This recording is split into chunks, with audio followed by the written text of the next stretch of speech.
शिवतीर्थावर. त्याच्यानंतर साहेबांनी जे मांगेंच्या बाबतीत म्हटलं आणि आस्थापनेत मराठीचा वापर जास्तीत जास्त व्हावा, साहेबांच्या या घोषणेनंतर आम्ही सगळेच महाराष्ट्र सैनिक संपूर्ण महाराष्ट्रभर बँकांमध्ये जाऊन विनंती करतोय आणि बँकांना आम्ही सांगतोय, बँक कर्मचाऱ्यांना, की जास्तीत जास्त मराठीचा वापर करा. जे काही नियम आहेत, जे काही GR आहेत, एक GR असा आहे की स्लिपा देखील मराठीत असल्या पाहिजेत किंवा तुमचे जे अधिकारी आहेत, जो स्टाफ आहे, जो फ्रंट डेस्क ऑफिसला असतो, तो देखील मराठीत बोलणारा असला पाहिजे, तिथला वॉचमॅन मराठीत असला पाहिजे. या सगळ्या गोष्टी आम्ही त्यांना समजावून सांगतोय, त्यांच्याशी बोलतोय. पण अनेक ठिकाणी एक गोष्ट आम्हाला प्राखर्याने लक्षात येते, काही ठिकाणी काही बाहेरनं आलेले जे मॅनेजर्स आहेत ते अतिशय मजूरपणे आमच्या लोकांशी बोलतात आणि त्यांचं मत आहे की मराठी में बोलता नहीं, हमें आता नहीं, हम लोग बाहर से आए हैं.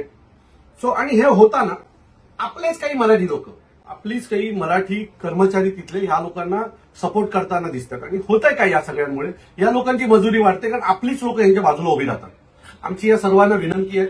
म्हणजे एक उदाहरण म्हणून सांगतो, कोपरीमध्ये काल SBI बँकेत पाठणकर म्हणून एक लेडी होती आणि तिथे एक साऊथ इंडियन लेडीशी ज्यावेळेला आमची लोक बोलत होती त्यावेळेला ती पाठणकर लेडी बाजूनी सांगत होती की नाही, हे बोलू नका, तुम्ही हिंदीतच बोला, तुम्ही माफी मागू नका. या सगळ्या गोष्टी आपल्याच महिला, आपलीच एक महिला पाठणकर नावाची करत होती. खरं तर ती तिची नोकरी बघते, तिला भाषेवर प्रेम नाही, तिला महाराष्ट्रावर प्रेम नाही आणि त्याच्यातनं या सगळ्या गोष्टी घडतात. आम्ही महाराष्ट्रातल्या सर्व मराठी माणसं